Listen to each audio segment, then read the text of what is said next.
Happy Victory Tuesday, Saints fans. After the big win over Carolina last night, we got some news and rumors to discuss. We're going to start off with the Jamaal Williams injury update, and then we're going to get into my takeaways from the Monday Night Football win over Carolina. And then I'm going to break down a handful of running back targets that the Saints could trade for, could sign, just in case there's any other injuries, or just in case this Jamaal Williams injury is worse than we think it is. But before we get to that, I just want to say thank y'all so much for all the love we received in last night's watch party. 128,000 views over the course of the evening. We picked up over 1,000 new subscribers, over $850 in super chats, and 580 subs to 20,000. So help us out, Who Dat Nation. Lock us in. Join us next week for our Packers Saints watch party, because I'm going to tell you right now, it's gonna get litty. So let's get down into the nitty gritty. Williams injury update. He did leave early in this, early in the first half in the second quarter, or about towards the end of the first half, excuse me. Early in the second quarter, he left because of a hamstring injury. Did not return. Got to halftime. He was not back out on the field during the second half. There was that really weird play where everyone's like, why is Jamaal Williams not in? And then Derek Carr threw it to Tony Jones Jr. He didn't turn around and he didn't see it. Would have had 3 tutties on the day for TJ. But now we know why, because he had a hamstring injury. And on top of that, it's just weird. There's not a lot of information out. We just got this from Mike Triplett. Tripp saying that Dennis Allen says he expects Jamaal Williams to take some extra time to recover with his hamstring injury, but didn't give a specific timetable. So, I just find there's not a lot of information out there. So that's what you got. But Jamaal Williams, in terms of the player he is, I don't want to say has been underwhelming, but I do think that the lack of touchdowns has been kind of underwhelming. And when you look at the stats, 27 carries, 74 yards, 2.7 yards per carry. I mean, that's not good. Let's just call it how it is. Not good. But I do have a take here. And I do have some reasonings as to why I think Jamaal Williams has been struggling. And I'm just going to keep it real. I do think that Jamaal Williams could be better. I'm just going to say that. I think that he could be running a little bit harder. I think that he could be playing a little bit better. But I'm going to keep it real. It's not like the offensive line has done him any favors. I mean, the O-line in week 1 was not good. Week 2, you got the adjustments in the second half, and it was a little bit better. But the offensive line has not been good for the Saints. If you ask me, offensive line has been the worst unit of the entire, depth chart for the New Orleans Saints. But I also do believe that getting Alvin Kamara back after week 3 in week 4 will be huge for the New Orleans Saints, because you get the boom, you get the zoom, you get the snap, you get the crackle, and you get Kendra Miller in there, and that's where you get your pop. Shout out Rice Krispies. But I just think that, Jamaal Williams hasn't been great, and everyone's like, he sucks. How is he not playing well? Blah, he's the leading touchdown rusher. All right, everyone calm down. It's week 2. It's fine. It's not the end of the world. But, we are going to celebrate, because you walked out of yesterday with a victory. The news is not happy. The news is not positive, but a win is a positive thing. So if you're pumped up about the win, hit that thumbs up icon. Like this video right now, because I'm telling you what, I'm so stoked. You start off 1-0 in NFC South play. You now are undefeated on the season. Hasn't happened in a few years where you start 2-0. So you finally are starting to put the pieces together to not lose those close games, but actually win them. So if you're pumped up about that, hit that thumbs up icon, like the video. All right, so let's talk about my main takeaway from week 2. And week 1 was like, oh, wow, this, I kind of noticed this, but week 2 kind of made me hammer this home. And I'm fully ready to be blasted on social media and blasted in the comment section, because I'm a firm believer. The Saints, the New Orleans Saints, have the best defense in the entire NFL. Let me say that one more time very clearly. The New Orleans Saints have the best defense in the entire NFL. They have played absolutely lights out. And a big reason for that is lockdown Lattimore. I mean, look at what he's done in week 1 and 2. Against D-Hop and against the Tennessee Titans, 9 receiving yards allowed. In week 2, sure, the Panthers don't have the greatest quarterback situation. They don't have the greatest wide receivers out there. But only 6 receiving yards allowed. He's been targeted less than 15 times entirely this season. I mean, come on. And look at the defensive stats for the entire year so far. 524 total yards allowed. Derek Carr threw for over 300 in one game. In third downs, you're 6 for 26. When the offense has run 115 plays and averages 4.6 yards per play on that, sure, I kind of want to see that number drop down. But, bro, I mean, you're sitting here telling me that 4.6 yards per play in the entire 2 weeks that they've played against, or that they played this season so far? Like, that's insane. And they have 4 takeaways already. 3 interceptions in week 1, 1 fumble recovery in week 2, and not to freaking mention, look at the QB pressures after week 2. You have 2 players in the top 6, according to PFF. You have Cameron Jordan, who's tied with Micah Parsons, who everyone argues is one of the best edge rushers in the game. You have Carl Granderson, who has 11. Remember that guy, Marcus Davenport?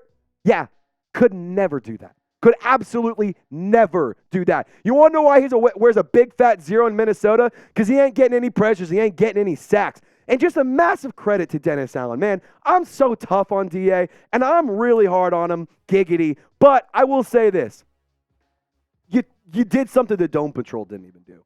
The Saints have allowed 20 points or less in 10 straight games, dating back to last season. That is a new franchise record and currently the longest active streak in the NFL. And I want to take one more point. Demario Davis, according to PFF, is the second highest graded linebacker with an 89.7 grade. Tell me right now that there are 3 defenses that are better than the Saints. I would love for you to try and tell me that there are 3 defenses on all levels that are better than the New Orleans Saints, because there freaking ain't. And my take on this, I really do find it interesting because I'm an offensive guy. I grew up playing linebacker, playing defensive end, but I was a center first. I grew up in the trenches playing, right where the nitty-gritty happens, where games are won and lost. And I always find it interesting this week, or this season so far, every time the offense gets on the field, I'm like, okay, I'm excited. I'm ready to go. A little bit concerned, a little worried because it's been kind of stagnant. It hasn't been as electric as we thought it would be. However, when the defense is out there, I'm calm, I'm cool, I'm collected, I'm chilling, I'm feeling really good about it because I know that New Orleans is in good hands when the defense is on the field. So be honest with me, Saints fans. Just get in the comment section. Rank the Saints defense across all NFL teams. Scale it from 1 to 32. If you think the best one, type 1, because I'm spamming 1 in the comment section. If you think they're the worst one, I swear to God, if there's a single 32, you're blocked from the freaking channel. Test me. I dare you. But let me know in the comment section. And as for what we're getting into next, some running back targets. Like I said, free agency, trade guys. And then I'm also going to talk about some internal, updates around some running back stuff. So, fun stuff. But before we get to that, I want to give a quick shout out to the best online sportsbook promo in the game. It's an 125% deposit bonus if you sign up with BetUS. Go to chatsports.com/bet, promo code chat125, put down $100. They put $125 in. You got $225 to game with, meaning you can bet on the LSU Tigers, Tulane, the Saints. You could bet on MLB. NBA is right around the corner. You want to watch some UFC or some boxing? They got that too. Soccer? Go bet on soccer. I don't know anything about soccer, but I love getting rich, so I'm probably going to go bet on it because my boy, producer Coop, he knows everything. So go get started. Chatsports.com/bet, promo code chat125 to take advantage of that deposit bonus. So before I get into the options and get into the targets, I just want to preface this. I don't think that the Saints are going to make any moves. I don't think that the Saints are going to add anybody. I don't think that they're going to go and try and sign somebody. I don't think they're going to try and make a free agency splash or a big trade yet. But if they were to, here's some free agents that you could potentially go and look for. Kareem Hunt, who, if you guys remember, signed or didn't sign. There was kind of weird stuff going on, but almost signed with the Saints, I think. Maybe. I don't know, but it was almost the Saint. Leonard Fournette, LSU legend, Louisiana, homegrown talent, Tampa Bay Buccaneer, Jacksonville Jaguar, kind of older, a little bit washed if you ask me, but he might be an interesting option. Darrell Henderson, another running back that the Saints could potentially go get, and James Robinson, I think that's kind of the best in the free agency crop right now.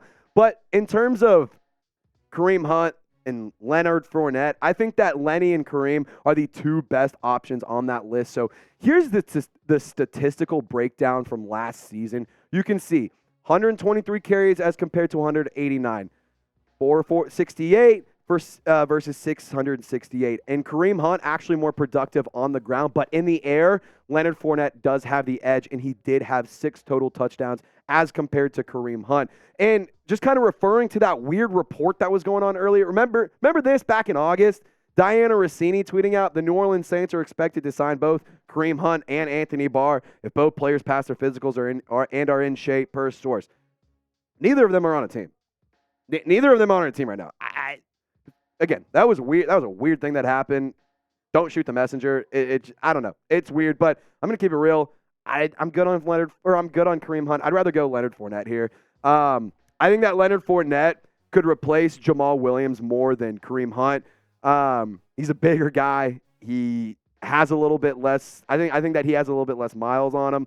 I think that you could fill that bowling ball style of a running back where you're just going to ground and pound. I think that Leonard Fournette fills that more than Kareem Hunt would. And that's not to say Kareem Hunt isn't good and stuff, but I'm going to be honest, I don't need Kareem Hunt and Alvin Kamara. I don't need Alvin Kamara and the Dr. Thunder of Alvin Kamara to be on the same team. Like, I'm okay. I want two different skill sets. So I'm going Leonard Fournette, but I want to know from you, Saints fans. Pick a running back. Type KH or type LF. Just let me know in the comment section. But we do have some trade targets I want to talk about. And this actually might get you guys a little fired up here. Jonathan Taylor, Tyler Algier. I know that he's a Falcon, but the dude can frickin' ball. James Conner, might be able to get him for cheap. He's on my fantasy team, and honest to God, I don't know why I haven't started him because he's actually been lighting it up. Dante Foreman, Cam Akers, I'm going to just go ahead and say it. No, I don't want Cam. I'm not really big on him. I don't think he's that good. I'm all right. I don't want to trade for Cam Akers. But I would be interested in a Tyler Algier or James Conner trade because they won't be that expensive. With Tyler Algier, have you ever heard of the guy Bijan Robinson? Yeah, he's kind of with the Atlanta Falcons, so Algier is now your running back too. But if Atlanta's like, nah, I like what we got going on, and they're also going to give us, flip the bird to us because we're the Saints in the same division, they're not going to help us out in any way. James Conner might be a little bit more realistic, but I'm going to keep it real. I don't think the Saints go this route right now. I think it's too early, especially with the lack of information as to how long Jamaal Williams will be out. I just think that it's a little too early to overreact and say, let's go get a running back right now. Let's go sign this person. Let's go trade for this guy. Let's go do this. We got to get everybody back. Because also, don't forget, Alvin Kamara returns week 4. Like, you only have one more game that you have to play without him.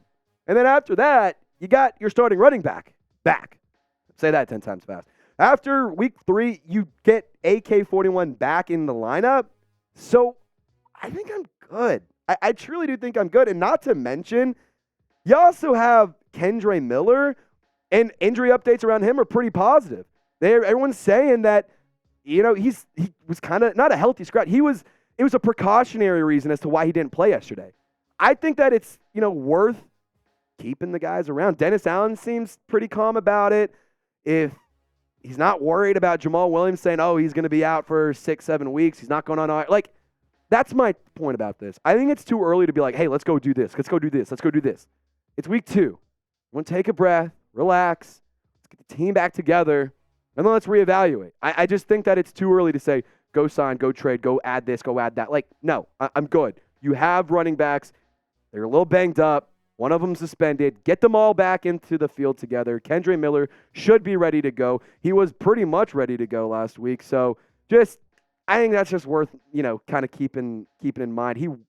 I don't know. I don't want to overreact to that. But let me know, Saints fans, are you worried about the running back room? I'm personally not that worried. Sure, I'm a little concerned, but I can say I think that they're going to be okay long term. Again, it's 2 weeks. Or you're only going into week 3. Play 17 games. Like, it's really not the end of the world. So I really don't think it's the end of the world, and I don't think it's a big deal. But if you disagree with me, that's totally fine. Just type your Y for yes or type your in for no. And before we head on out of here, Saints fans, friendly reminder, do not forget to subscribe as we will be live for our Saints versus Packers game.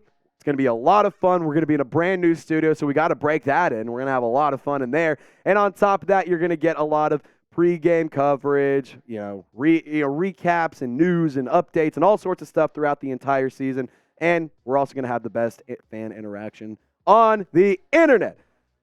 Y'all stay golden, Saints fans. We'll see you tomorrow. Have a good one.